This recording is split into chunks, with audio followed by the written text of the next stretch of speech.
music is everywhere, on your phone, in movies, in games, and probably stuck in your head right now. But music did not just appear. It evolved over thousands of years. So buckle up, because we're going to take a fast but meaningful trip through the entire history of music in just 4 minutes. Early humans used music for storytelling and celebrations, but when the medieval era came to be, music got serious. The church is in charge, and the biggest hit of the time is Gregorian chant. Slow, calm, and sung in unison. No harmony, no beat drop, just voices echoing in giant cathedrals. Instruments existed, but vocals, they were king.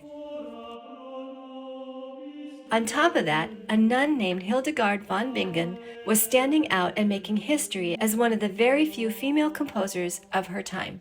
Things get fancy during the Renaissance. It's all about creativity and expression.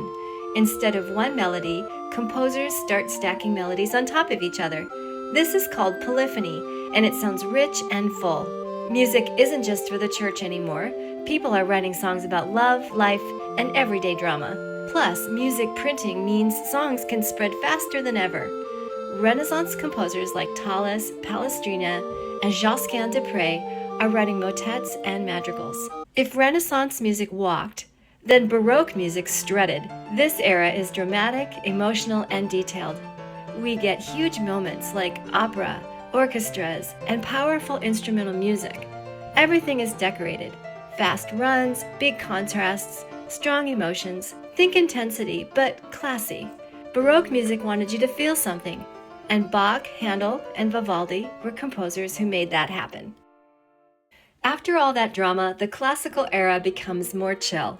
Music becomes cleaner, more balanced, and easier to follow. This is when the symphony and sonata really take off. Melodies are catchy, forms are organized, and music becomes more accessible to everyday people. Haydn, Mozart, and Beethoven are popular composers of this era, and their music is amazing. Romantic composers turn music into personal storytelling. Love, heartbreak, nature, imagination, and epic drama. This music is very emotional. Orchestras get huge. Music gets louder and softer and faster and slower, and sometimes all in one piece. This era is about being bold, expressive, and unapologetically emotional. There are so many incredible composers at this time, it would be hard to name them all. In the 20th century, composers began to ask, what if we do the opposite?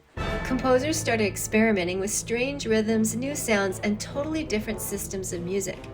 If there was a rule, it was meant to be broken. Technology jumps in, and suddenly music doesn't have to sound traditional at all.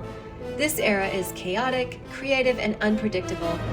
Check out music by Philip Glass, Charles Ives, and John Cage, and you'll see what I mean. And now we hit the era you probably recognize the most. Pop, rock, jazz, hip-hop, funk, and electronic music are what's most popular. Radios, records, TVs, and music videos turn musicians into superstars. Music becomes louder, faster, and deeply tied to identity and social expression. And today, anyone with a laptop can make a hit.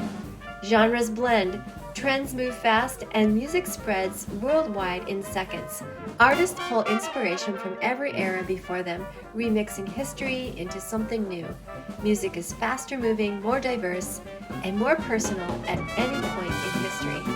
From ancient chants to viral hits, music keeps evolving, but it's always about connection. And the next era? Who knows? That might just be created by somebody watching this video right now. If you want to learn even more about the eras of music history, check out this playlist. You'll find lots of fun videos that let you dive deeper and discover cool new facts. Hope to see you next time. God bless.